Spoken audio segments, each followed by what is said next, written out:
Sounds good.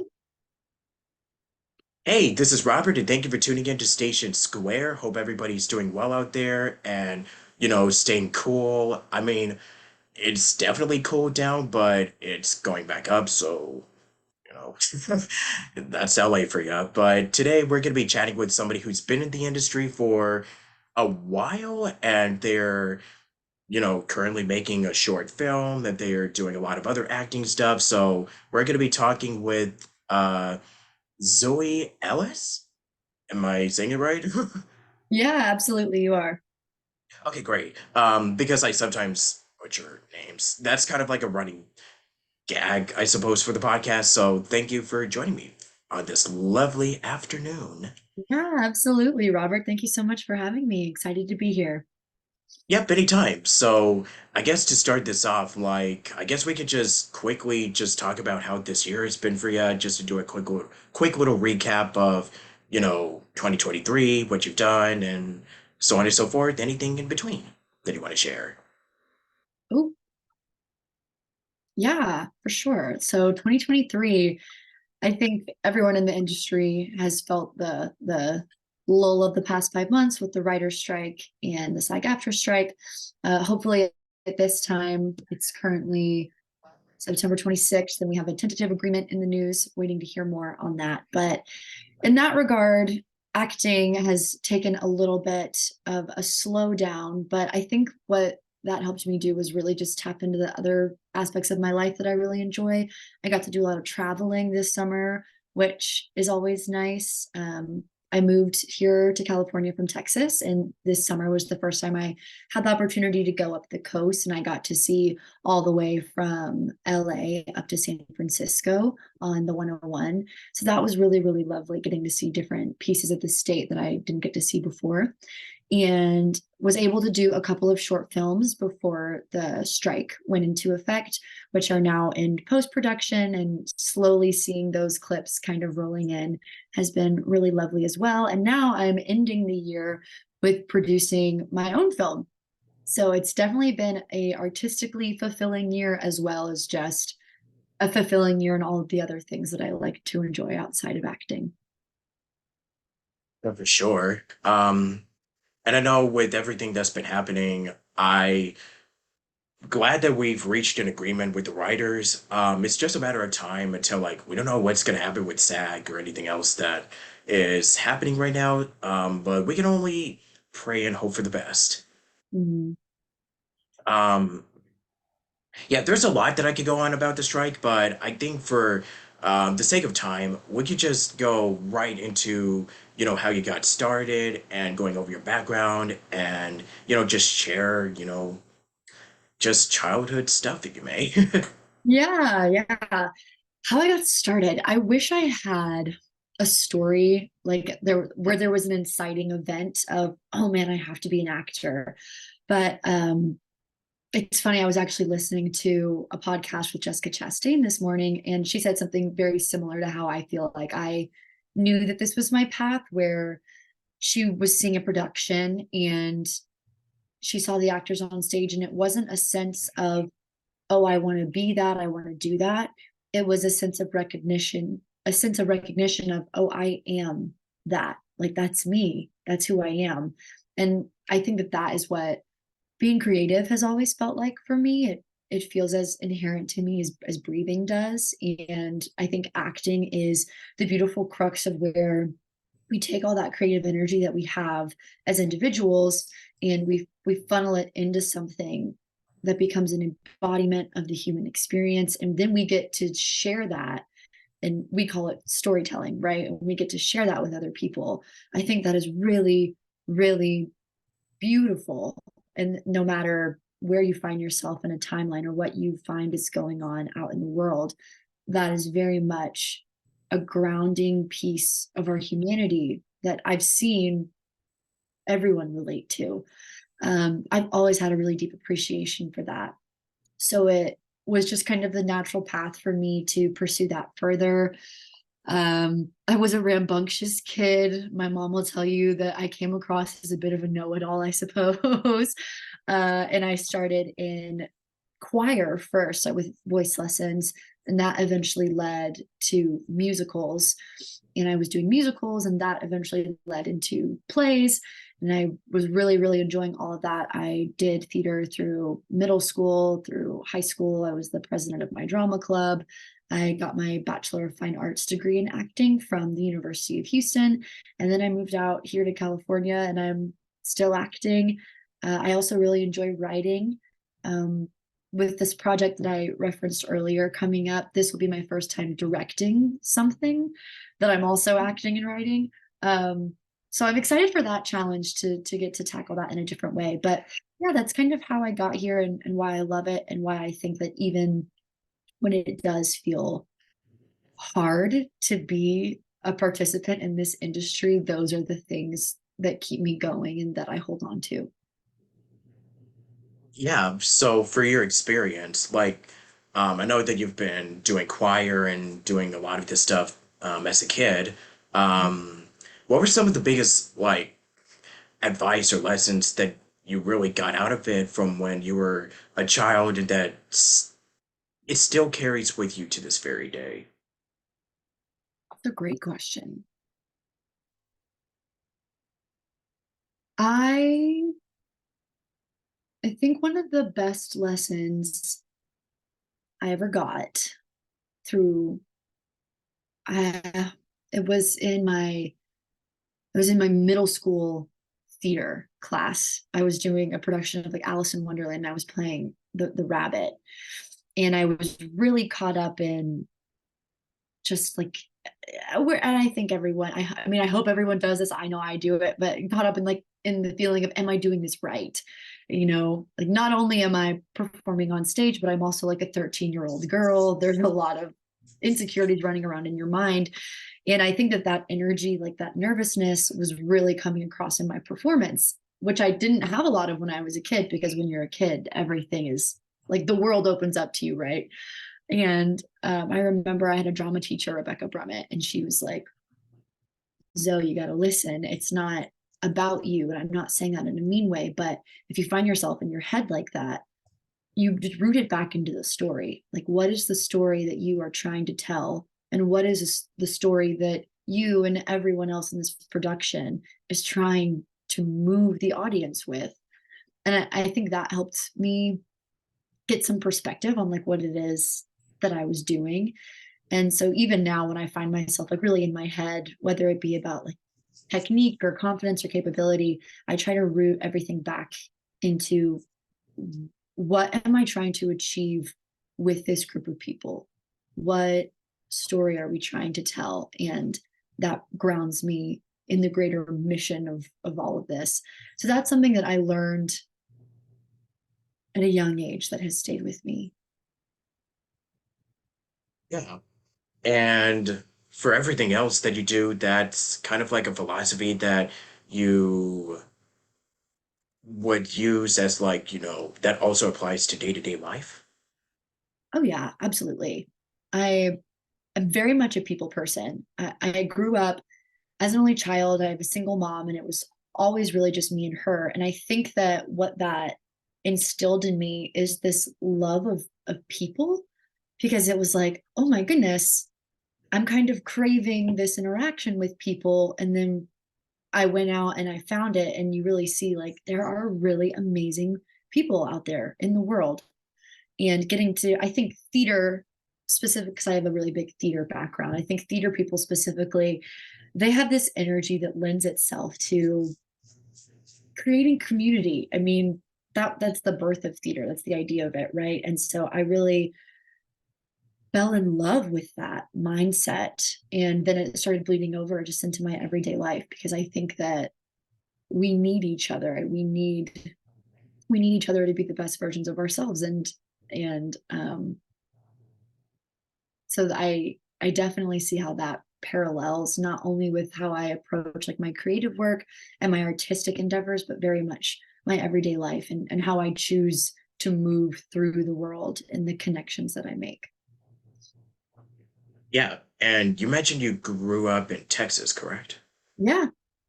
Yeah. So how would you say the lifestyle is like down there?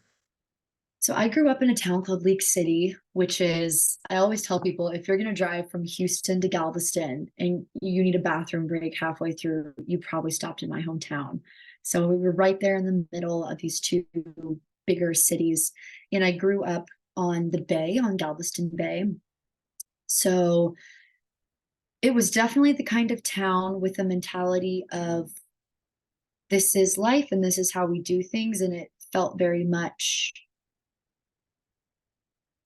like that was how it was going to continue to go, you know?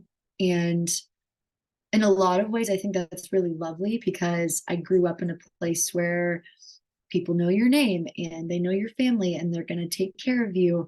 And there's a sense of community there and a really big sense of warmth. Like I know that Southern hospitality is kind of thrown around, but it truly is just this kind of idea that people are inherently good and that's what we expect from them.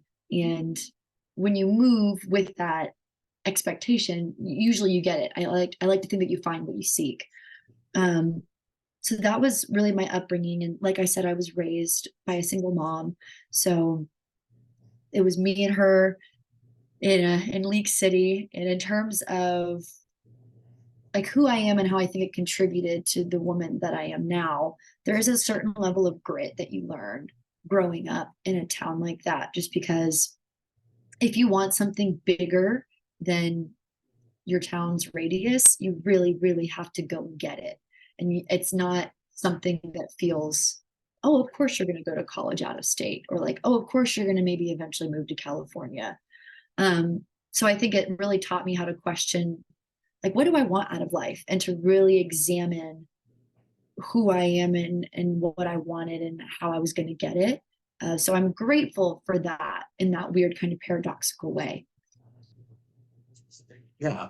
And would you say that the move from Texas to California, would you say that it was an easy transition, or was it still just um because I know making the move to a large city like LA can be pretty stressful, so to speak, but I'm just kind of curious about how it was like for you just moving from Texas to LA and making the big jump in your career. Yeah. So I graduated college in Houston in May of 2021. And so we were near the end of the pandemic. We were no longer in the really scary part of it. Um, and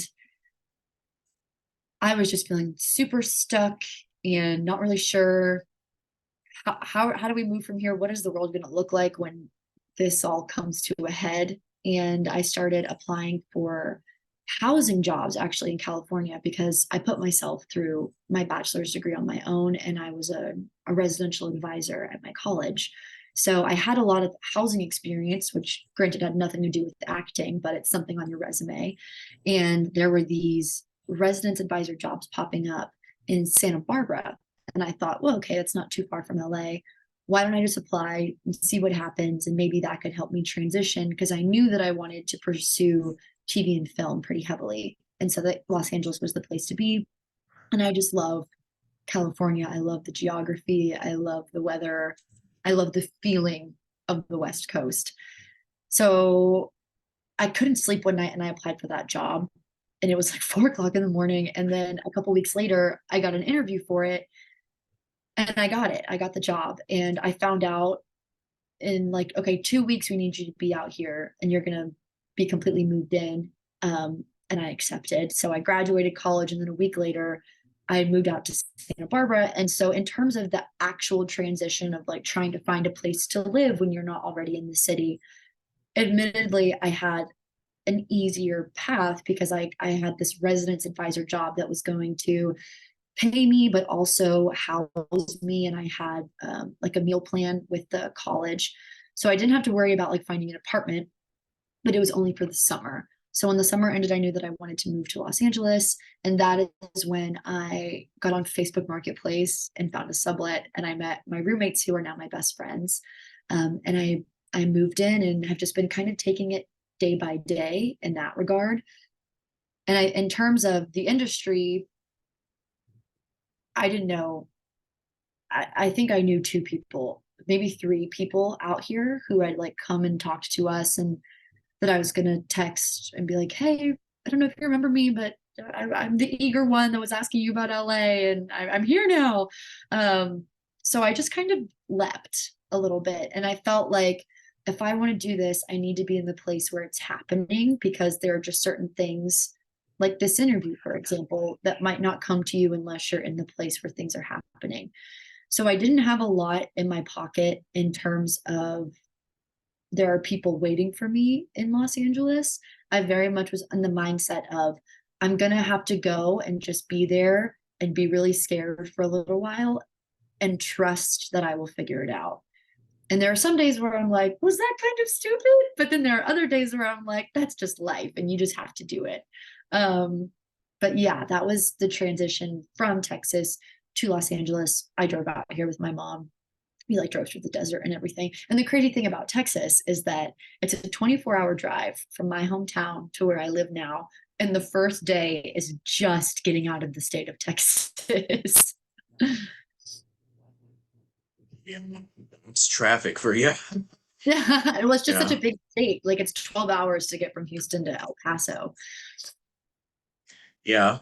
So after moving to LA, that's when you started doing uh because you started doing like a lot of acting gigs. So if you don't mind me asking, like what was I'm not sure if you can discuss it because, of what we're going through right now, but how did you get your SAC card, if you don't mind me asking? I actually am not a part of the union. Oh, okay. Yeah, I just wanted to double check. But for LA, when you first made the move here, so how would you say, like, was it like a big culture shock from growing up from when you were in Texas, or how did you adjust to the new, like, I guess LA lifestyle as it may? Mhm. It wasn't a big culture shock for me. I because I went to school in Houston, which is a pretty big city. So I was used to, like, people complain about LA traffic, but I'm like, you have not seen anything until you had Houston traffic. Um, Yeah. so that I didn't experience a lot of culture shock so much as just like minor things. Like when you want to turn left in an intersection, the way that people in Los Angeles will drive all the way into the intersection and still go after the light has been red for like 2 to 3 seconds. I was not expecting that. So I remember I got more than a few honks like the first time I was driving around town of people like, what are you doing? You have to put yourself in the middle of the intersection if you want to make this light. So I remember that was something that I was like, what? Um, and then kolaches, I didn't realize that not everyone knows what those are, but in Texas, it's like a breakfast food that everyone knows. Like there are kolache stores, and that's what you get when you're a kid having a slumber party. That's what you eat in the morning. And I moved out here and I was like, where are the kolaches? I'm craving a kolache, and there are no kolaches. So I think just like the culture shock of realizing that, oh, there are certain things that are so normal to you at home that might not be in other places. Like Whataburger too. I do miss Whataburger a lot. But In and Out is great. Don't get me wrong. I do enjoy In and Out cheeseburger. Yeah. And and I think in terms of like how people carry themselves here, a lot of people had told me like you don't want to go out there. It's so fake, or people are very like they're social climbers and they're not genuine. But I just didn't choose to seek that because I do, like I said before, I do think that you find what you seek. And so I felt like if I move forward in the most genuine version of myself, I'm just going to trust that I will attract other people like me who probably didn't grow up here, who might not be from here, who have the same mindset and ideals that I do, and are just out here trying to do what they want for their life. And so it's worked out for me so far. I've been able to find some really lovely, lovely friends here in Los Angeles. Yeah. So let's talk about Lucenly. Yeah. So tell us all about the whole idea, what was the inspiration, the process of making it, and where do you see like this whole film? Where do you see it going forward? You know? Yeah, absolutely. Luce and Lee was the first short film I ever wrote. I had kind of dabbled in short stories or in plays, but this was the first film I wrote in a sense where like I was imagining it and seeing it in a film format as I was making it. And I started writing really heavily during the pandemic just because there was time and I had all this creative energy that I couldn't put anywhere. So I put it into writing and into scripts. And I was just kind of imagining when things come back and hoping that things would come back, like what kind of world am I going to want to live in? Like what kind of artistic places am I going to want to be?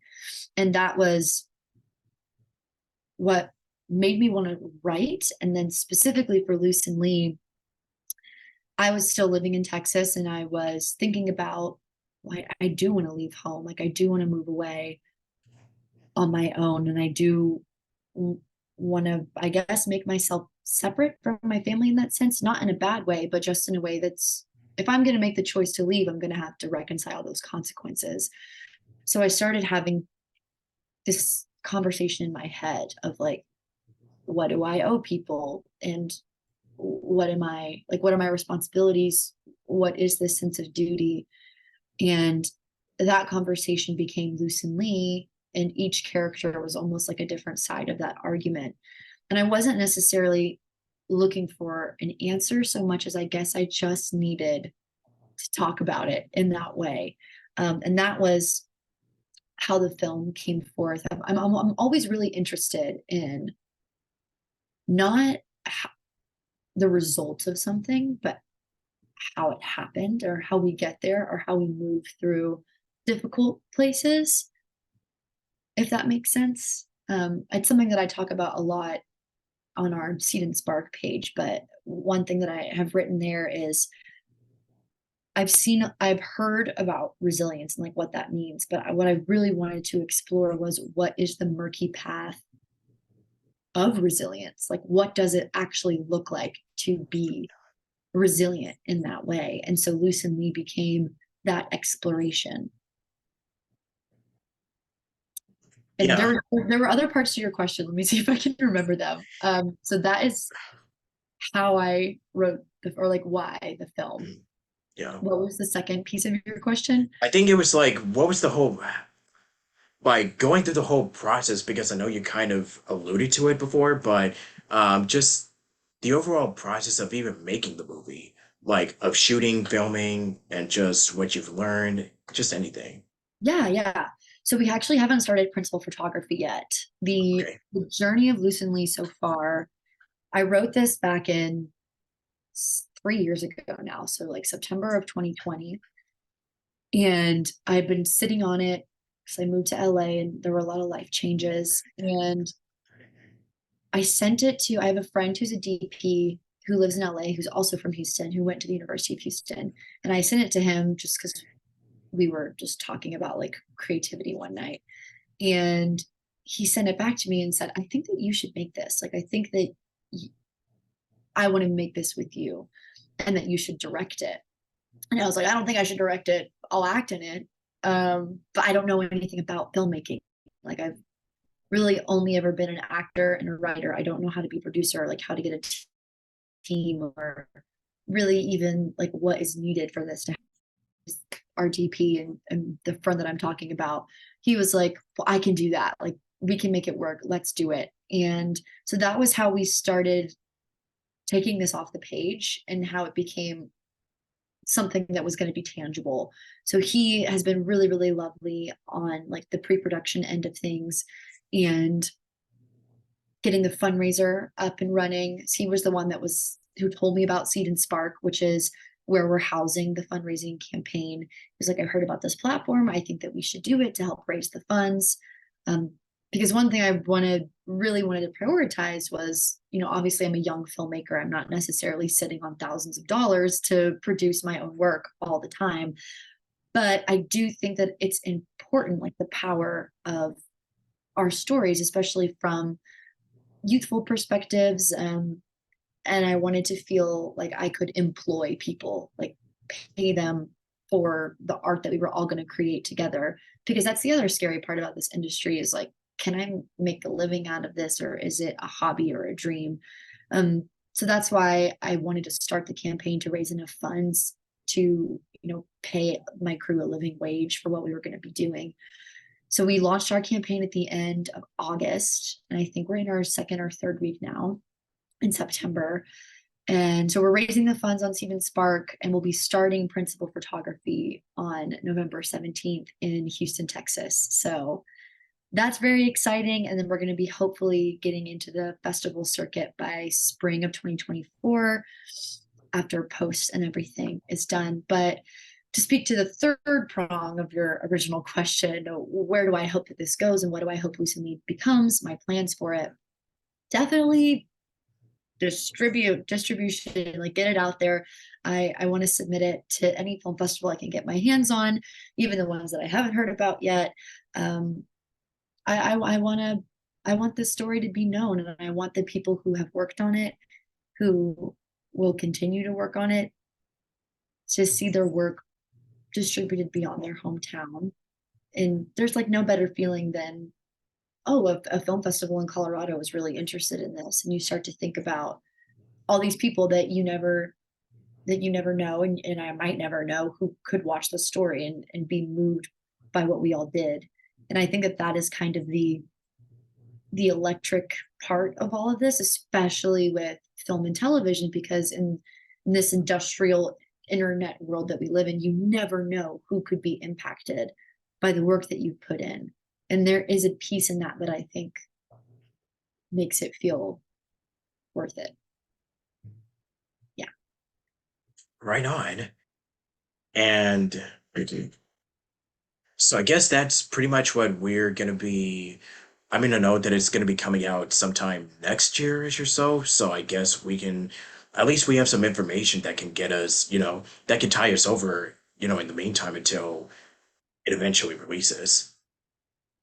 You want information on it? No, I mean, like, at least we have like what we're gonna be expecting for the film, like before it comes Yeah. out. Yeah. Yes, yes. And if anyone listening has been intrigued, you can follow us on Instagram or Facebook. We're posting updates pretty frequently about just like the process and where we're at. And I know that when we're on set in principal photography, we'll be sharing any BTS that we can, and probably interviewing our crew, and just getting an overall general sense of who the community of this film is, and how we'll be moving forward with that. Totally. So I guess with all of that said, like, can you also share like anything else that, um, let's see. So besides Lucenly, what else are you working on, and what can we expect to see from Zoe in the future? Yeah. Like I mentioned, I was a part of a couple of shorts this year. I know that one called The Snap is currently, or it was before the strike, was being submitted to festivals. And there's talks of expansion. I'm not quite sure about that yet, but that was a short film that you can find on like YouTube or Vimeo if you just Google The Snap. Penn Harrison is the director of that with Full Tilt Pictures. So that was fun. It's a bit of a lighter comedy compared to Lucenly. I I do like to stretch my funny bone pretty frequently. And I have a horror short that will be coming out later this year as well, that we filmed up in the Julian Mountains. That was a wild ride, the first time I had ever done anything really spooky and scary. But we just got the trailer for that, and I'm really looking forward to that one hitting the big screen as well, because I think that there were parts where I was watching it where I was like, ew, I don't like myself. But I think that that's always an interesting piece of all of this, is when you don't recognize yourself on screen, like, okay, maybe we're doing something right. But yes, those are the shorts that I have coming. And then there's one more called Undercurrents, which is still in post-production, which will hopefully be hitting the festival circuit by the spring of 2024 as well. That one is a dreamlike drama based around an estranged couple and kind of the ins and outs of their love and the undercurrent that pushes and pulls them together as they move through their life. So that's what you can expect from Zoie Ellis, as well as just lots of laughs and walks and breakfast in the meantime. So those you consider to be your hobbies. Yeah, yeah, I consider breakfast a hobby. Fair. Eating. Eating in general. Yes, yeah. Um, so yeah, any last words you want to say? Like any last bit of advice that you want to leave, that you want to close this out on? Hmm. Well, definitely thank you for having me on your show. Um, Pleasure's mine. yeah, any advice I think, I guess if I'm thinking about my younger self and what I would have wanted to hear if I were tuning into this is just that there are so many things out of your control. And that sentence used to scare me really, really bad. But I think that embracing that and realizing the things that I can control, how kindly I speak to myself, both outwardly and in my own head, and stay kind to yourself through this industry. If you're thinking about being a filmmaker or an actor or a producer or whatever, it is hard. I don't know if it's harder than any other really profession. I think sometimes living just feels really hard, but those are all the things that are out of your control. And so if you just stay kind to yourself through that, that is something that you can focus on that does feel attainable, that I wish I would have started doing a little sooner and that I'm working on now. So who knows, Robert, maybe if we're on this podcast again in a couple years, I'll be like, I'm better about that now.